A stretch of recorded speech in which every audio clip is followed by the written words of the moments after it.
खैबर पख्तूनख्वा में दहशतगर्दों का फिर वार। लकी मरवत में नामालूम अफराद की फायरिंग से DSP और गनमैन शहीद, 2 अहलकार जख्मी। नामालूम अफराद ने घात लगाकर हमला किया। कराची में SIU की गार्डन में कार्रवाई। अगवा बराए तावान के इल्जाम में CTD के 4 अहलकार गिरफ्तार।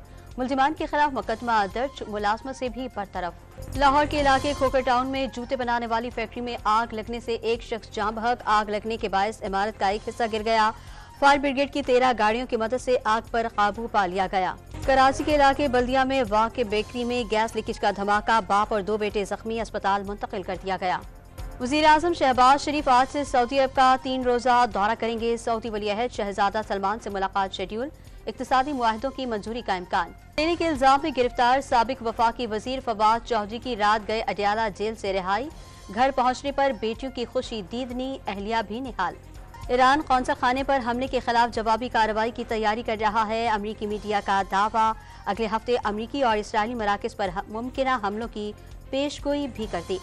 गजा में आग और खून का खेल जारी। 24 घंटों के दौरान मजीद 54 फलस्तीनी शहीद। शहदा की मजमूई तादाद 33,000 से बढ़ गई। 75,000 जख्मी हो चुके। शाहिद आफरीदी को वज़ीर आज़म की तरफ से 2 वजारतों की पेशकश का इंकशाफ। साबिक क्रिकेटर ने इज्जत अफजाई का शुक्रिया अदा करके माजरत कर ली। और पाक न्यूजीलैंड क्रिकेट सीरीज के लिए टिकटों की फरोख्त आज से शुरू होगी। निजी कुरियर कंपनी से दोपहर 12 बजे टिकट खरीदे जा सकेंगे।